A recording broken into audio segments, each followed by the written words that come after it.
Folks, you know what I find absolutely astounding? A bunch of Palestinians got together. It wasn't just Palestinians, it was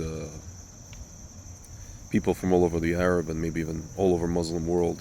And some people who are not even Muslim, they got together at a conference this week. I forget the name of the conference. I've been seeing videos pop up from it.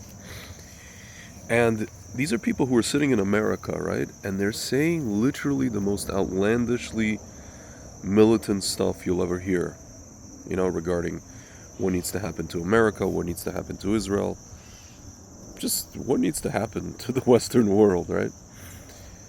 And the only people that seem to care about what these people are saying is us, right? Those in the pro-Israel, I guess Israel space or Jewish space, right?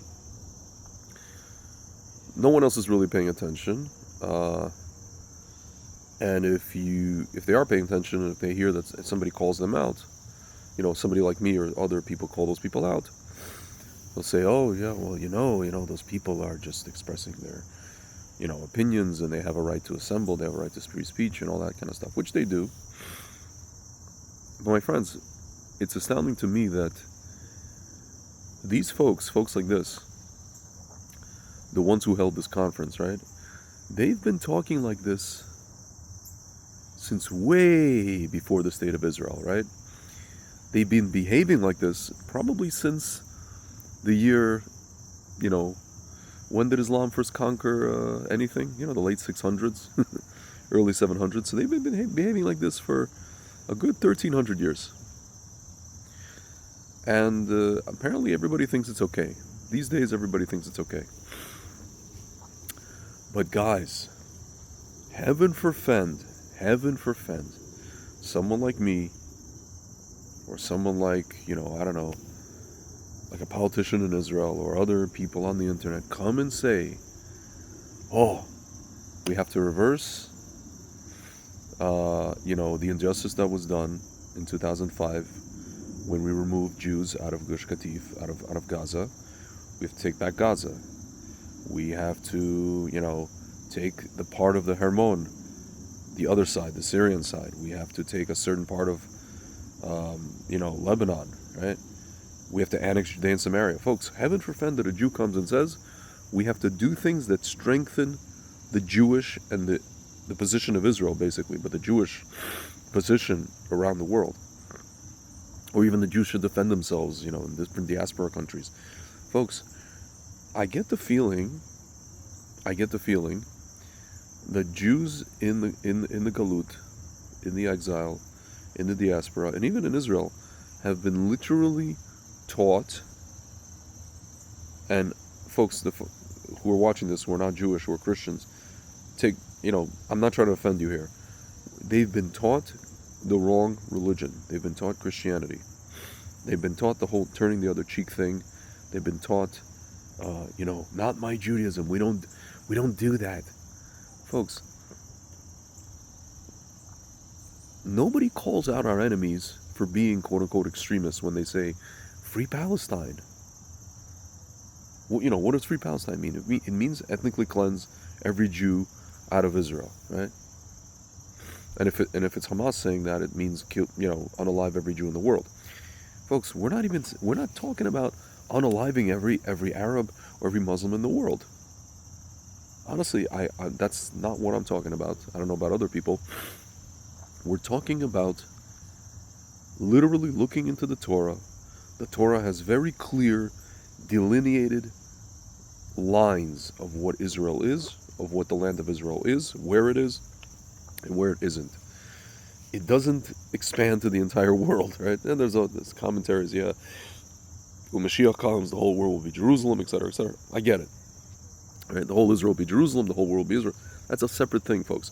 I'm talking about there's clear delineated geographical, geopolitical lines that the Torah talks about. If somebody like me just so happens to open up the Torah and say, well, let's take even a tenth of that in a war of self-defense, right? Or to advance our position somewhere. Oh, extremists, we don't know. We don't condone such talk. My friends, it's just astounding to me. It's just astounding. It's almost as if It's almost as if people, civilized human beings, don't expect much from those people with at the conference, and I think it was in Michigan, right? And they want us to be angels. Folks, you know, in this world, angels, and I'm learning this in the business world, angels get shechted. Angels get incinerated. Angels lose. And folks, the Torah does not tell us in terms of vis-a-vis our enemies, vis-a-vis people who would have us destroyed, it does not tell us to be angels. It tells us to be angels, it's called Ben Adam Havero, to our fellow, right? Right now is the month of Elul, we're working on those things, whatever, our character traits. And Ben Adam, a man and Hashem, vis-a-vis Hashem, right? What are we doing with mitzvot? What are we doing with learning Torah, etc., right? But folks, if somebody's trying to harm us, if somebody's trying to unalive us, to literally exterminate us, no, there's no turning the other cheek. There's no angels. Especially when you have literally an opportunity to right a wrong that your own government did to you, the Israeli government in this case. 20 years ago, you have an opportunity to right that wrong. My friends, it is not extremist talk. It's not extremist. It's normal to say the Jews should live in Gaza. It's normal to say the Jews should live in Judea and Samaria, and that we should annex it. It's normal to say that we should take back or take the other side of the Hermon and certain parts of, what's today is southern Lebanon, which are part of Israel, technically speaking, right? And maybe even Jordan. Folks, it's normal. What I'm saying to you is normal. It's a normal thought process for any normal Jew with what's called a healthy neshama. And what's not normal is what these fruitcakes in Michigan are saying, and we should be awake to that, and we should be aware of that.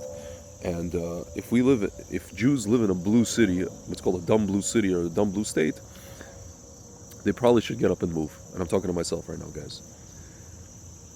Folks, we're dealing with an extreme enemy. So to say certain things in recognition of that enemy who wants to literally us not to live anymore on this earth, not just in Israel, on this earth, right? To say that you want to defend yourself and to say that you want to strengthen a position in your own land, right? In your homeland, it's not extremist. It is normal. So, if you have any commentary on that, any questions, anything to say, I'm all ears, guys. But listen, a few years ago, a certain rabbi came and said what I said. People thought he was whatever. A lot of people agreed with him. A lot of people thought he was extremist. My friends, we've seen for the past however many years that folks, he wasn't the only person that thought these things, and the only reason he thought them, or the reason he said them, because he's looked into the Torah. He just straight up looked into the Torah. He wasn't interpreting the Torah in a certain way. He was just looking into the Torah. And saying what any normal Jew would say. And folks, by the way, you walk into most Orthodox schools today, not the ones from those 80 so-called rabbis, you will find that the people understand what he said, agree with what he said, they just don't say it in the open, because they, whatever, right? They don't want to be attacked physically or verbally, right? Folks, it's normal. It's perfectly normal. If you have you're a Jew with a healthy neshama, to want these things and to look forward to these things. And honestly, guys, I will tell you, if you want to give away land, or if you want to have some sort of, provisional foreign governments somewhere in the land of Israel, you are not normal. You are not normal. You're not normal. Any person who was for the two-state solution, not normal. Any person who was for pulling Jews out of the homes, not normal. Extremist. Or just not normal, right? What I said is normal, folks. What I said is reasonable. You want to talk about reasonableness? Okay? So I'm sorry, guys, I'm getting worked out. I'm just very, very tired of all this talk of extreme. Folks, we have an extreme enemy. We can't be angels anymore. This is ridiculous. All right. Next video, I promise, will be a little bit more tame. But this is just this, you know, Peter Griffin. You know what really grinds my gears? People who don't want to take back Gaza. All right, guys. Talk to you soon.